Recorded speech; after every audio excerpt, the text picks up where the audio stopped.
Okay,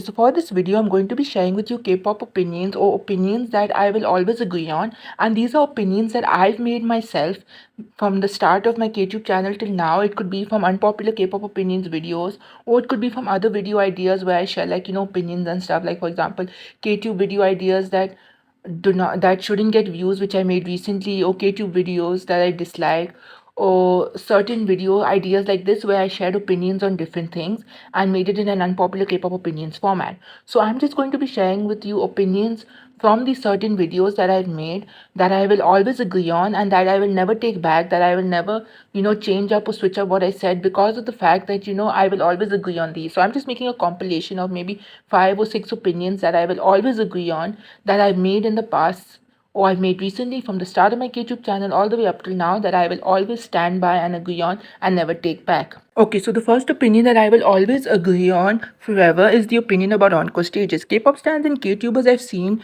defend encore stage bad singing by saying it's just for fun. And while I would agree that it's just for fun, that doesn't excuse the fact that the idols are singing bad on encore stages. If you cannot sing at least decent enough on encore stages or okay enough to show that you are a good singer, have the potential to be better in the future as a singer, then you are either talentless, meaning you cannot sing, or you can sing but you have lack of training and you need more vocal lessons or something to show your potential as a singer better, because whatever training you had uh, before you debuted it didn't work out for you and it didn't really help your vocals and whatnot, so you just need better training. Encore stages are stages where the group or whoever's singing just stands and sings, and they do not do any movement at all. They do not do any hard choreographies or any sort of movement that would interfere with their vocals, that would make their vocals shaky or sound off and stuff like that. So if idols or whoever or a certain member of a group cannot show some sort of vocals live on encore stages where there's no lip syncing, no nothing done, if they cannot sing at least decent enough on those encore stages or okay enough to show us that they have some sort of vocal talent, that means they are bad at singing or they just lack vocal training. So people need to stop justifying bad singing at encore stages by saying it's just for fun. Take me for example. I am a good singer. I can sing really well. I was born with vocal talent. So I always love singing everywhere, in my house, when I take my dog out for a walk, when I throw trash out, when I go to the store, or when I'm at university or any sort of place I love singing randomly because that's just who I am. Because since I'm a good singer, I love singing randomly. I love singing all sorts of songs and stuff like that. Even when I listen to music, I love singing. Even though the songs are too high for me, since I'm a male key singer, I still love singing along to the songs. And there are times where I just randomly sing like a crazy person or chaotically, or sing like, a bad singer or something like that. And I try to sing like I'm gone crazy or something like that.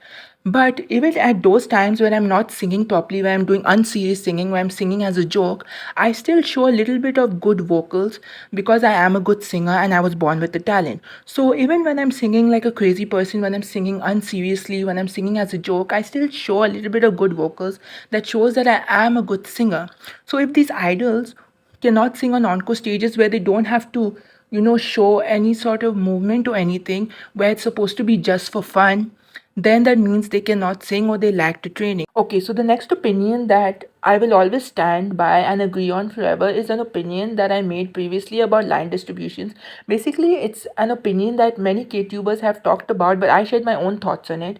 And it's not similar or same thoughts as KTubers have said that you cannot give the same amount of lines to a sub vocalist as you would a main vocalist. No, I had a different take on this opinion. And basically, my take, whatever I said originally in that unpopular K-pop opinions video that I released a year or two ago, or maybe like a couple of months ago, I will always stand by what I said, and that's why I will always agree on this opinion. The thing is, you cannot give every member of a group an equal amount of lines in a song if it's a group like Luna, 17, or NCT, where they have a lot of members, or like Girls' Generation, or maybe EXO, where they have, or Super Junior, where they have a large amount of members. You can give equal lines to smaller groups like Shiny, Red Velvet, FX, Blackpink, Who else is there? Mamamoo, and then groups like Girl Kind, where they debuted with 5 members, then went down to four until the disbandment. Cherry on Top, that had 4 members. Um, who else is there? Primrose at debut, where they had 2 members. January, where they debuted with 4 members. Bunny T debuting with 4 members, and groups like these, like basically duo groups, trio groups, 4 member groups, 5 member groups, and 6 member groups. Max, I would believe that you can give, equal amount of lines to, because then 7 and above, I don't think you can give equal amount of lines to. Plus, some members could suit the song better than the others, because some members could be suiting towards more cute songs when the song that they're given for as a comeback is a more girl crush vibe, or they could just be suiting a different concept in general than the song that they are doing, or they could have soft vocals and the song requires more powerful vocals and they suit more chill songs or something like that, or maybe the song is too high for them to sing so they do not suit it, or maybe they just do not fit the vibes of the song so they don't get much lines. And also the song structure is to do with every member cannot get equal lines because of the song structure as well. And the structures of a song change the length of a song. It could make it longer or shorter. And sometimes there are groups that have, beat drop choruses like Blackpink with Bumbaya, where in the post chorus they just go yeah yeah yeah yeah yeah yeah yeah yeah yeah yeah oh, and in the first part of the chorus they don't really like, say anything. And then there's songs like Peach is Rebirth, where the full chorus is just a beat drop chorus, and in the post chorus go like ooh ooh ooh ooh. So me is the only sort of words they say in the chorus. So there's song structures that, change the song's length, could make it longer, could make it shorter, and sometimes songs also have beat drop choruses and they don't, use words or anything. So there's also things like these that, can lead to not every member getting equal amount of lines. Not every member can get equal amount of lines because of the reasons that I mentioned. So people who say that every member should get equal amount of lines is not it, because every member cannot get equal amount of lines. Maybe you can give every member equal amount of screen time, maybe like, giving them a lot more scenes in an MV where you just like shoot them or, face the camera on them and stuff like that. Maybe getting them screen time is okay, but like getting every member equal amount of lines is not possible because of the reasons that I mentioned. Okay, so the next opinion that I will always agree on forever is the opinion about K-tubers that I made in my unpopular K-pop opinions video once. It's about how K-tubers make videos sharing their thoughts on a scandal when the scandal is just fresh and hot. Now, take for example, an idol has been exposed as a bully by an alleged victim. Okay, and there will be K-tubers, making videos sharing their thoughts on the situation when the scandal is just fresh and hot, and the only information available is the alleged victim's exposed notice they posted on social media or something that they did to, like, expose the idol for the idol being a bully. And the only information out there is this alleged victims, paragraph or whatever they made to expose the idol. And then K-tubers will share their thoughts on the situation. I mean, you can share your thoughts on the situation when there is enough information out there for you to make a proper, well thought out video and share your thoughts properly, so that who could potentially be the victim, who could potentially actually be the victim in this, who could actually be, if the idol is actually a bully or not, or if the victim is actually a victim or no, or something like that. Sharing your thoughts on a scandal when the scandal is just fresh and hot, like bullying scandals, for example, you could potentially be sharing wrong information, or you could be just, wanting to pick the alleged victim's side because of what you read from the statement, when that's the only thing that is out there and there is no proper information.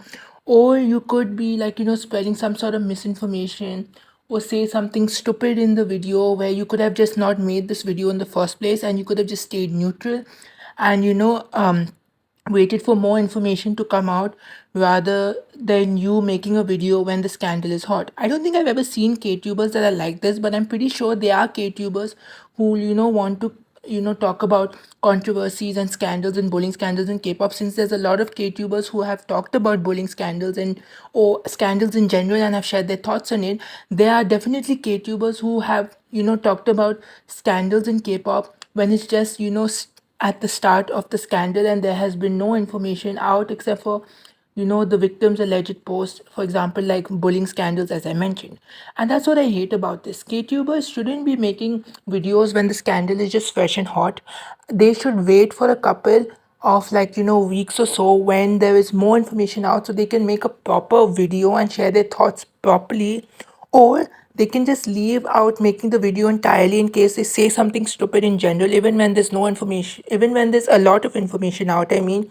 Or they could just save themselves the trouble from spreading any misinformation or anything that could really like ruin the video that they're making and could really make the video come off as a little bad or something. I don't really know the exact word. So yeah, this is why I will always agree on the fact that KTubers shouldn't make videos on scandals when the scandals are just fresh and hot, and they should wait a couple or just not make the video in general.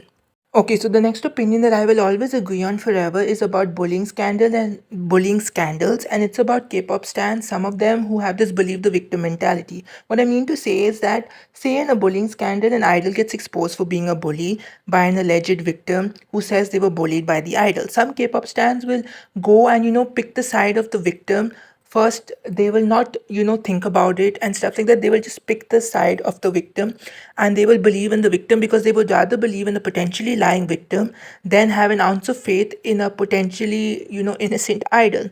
And it's so annoying to me because these K-pop stans, they use these bullying scandals as a means to hate on the idol, because they go and support the victim and they don't think about it. They don't even wait for more information and stay neutral until more information comes out so they could make a proper judgment.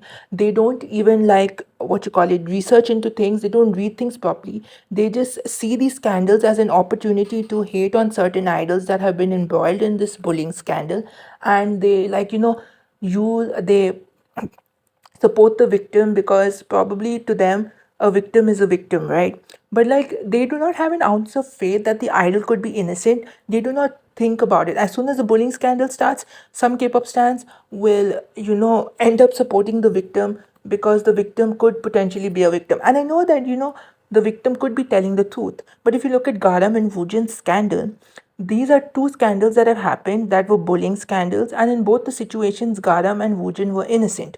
So, have you learned nothing from these scandals? Like, literally, uh, during Garam and Woojin scandal, people send hate to Garam, people send hate to Woojin. And even now, there are still some people who send hate to Woojin because they did not research, they did not stay neutral and wait for more information. They did not do any of that sort where they could, have an ounce of faith that Woojin and Garam could be innocent. No, they use these bullying scandals as a way to hate on Garam and Woojin. And the thing about hating these idols, they say, the most horrible, disgusting things to the idols.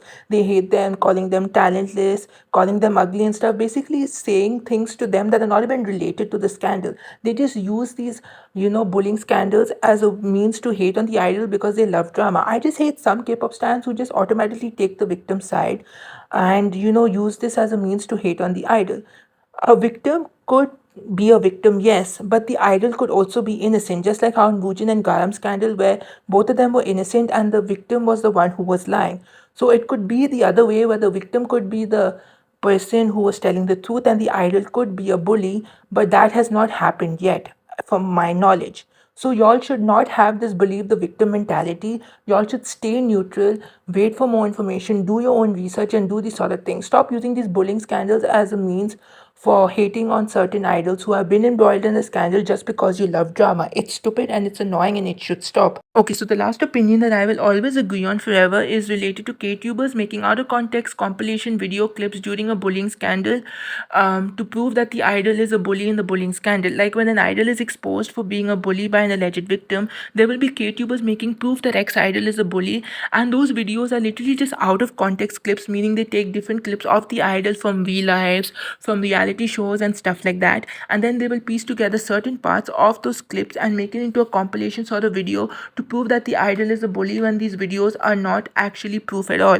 Like for example, take a clip where an idol is hitting his or her members, and towards the end of the clip the idol apologizes for hitting his or her members and stuff like that, right?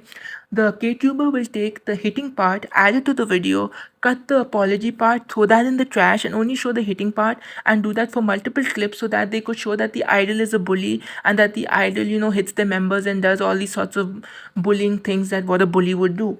And it's so annoying because some K-pop stars who view this video, they run with it as if it's the actual evidence released by the company or something like that, when it's not. This is not actual evidence, and this cannot be used as a means for you to, think differently about the situation, or think, oh, you should not use this as a means of, oh, we got more information on the scandal. No, this is just fake videos made for clout so that K-tubers can profit off an idol being in a dark space, meaning that the idol is in a dark space because they could potentially be innocent, or maybe they are innocent, and the only people who know they are innocent is themselves, because there are people in who are looking at the scandal and then hating on the idol, believing in the victim, and then there are people who are staying neutral because they're waiting for more information to actually make a judgment on whether the idol is innocent or no. So there are two types of people, and the only people who know that the idol is innocent is the idol themselves, because nobody knows anything about the scandal properly enough to make a judgment, or they're just using the scandal as a means to hate on the artist and say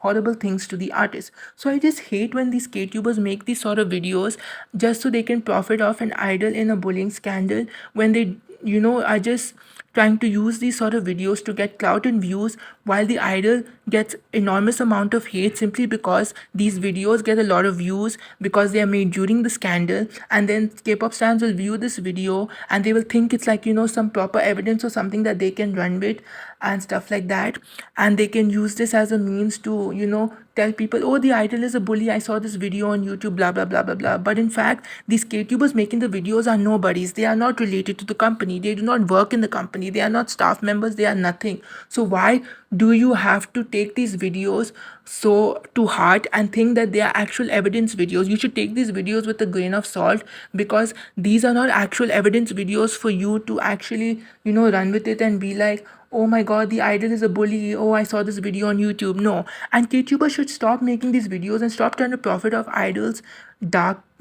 being in a dark time. Bullying scandals are not for your entertainment.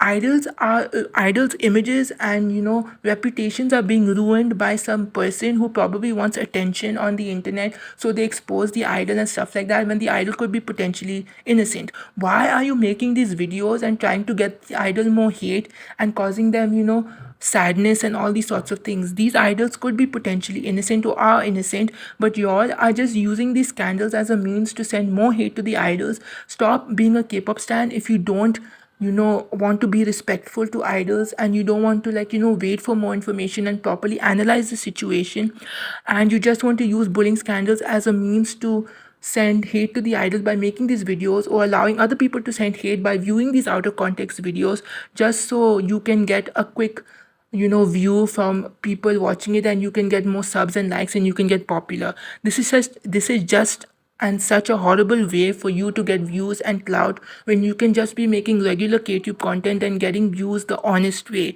Stop making these videos, and K-pop fans, stop believing in these videos like there's some proper evidence made by the company or something, when they're not. These are just random KTubers making these videos for clout and for views.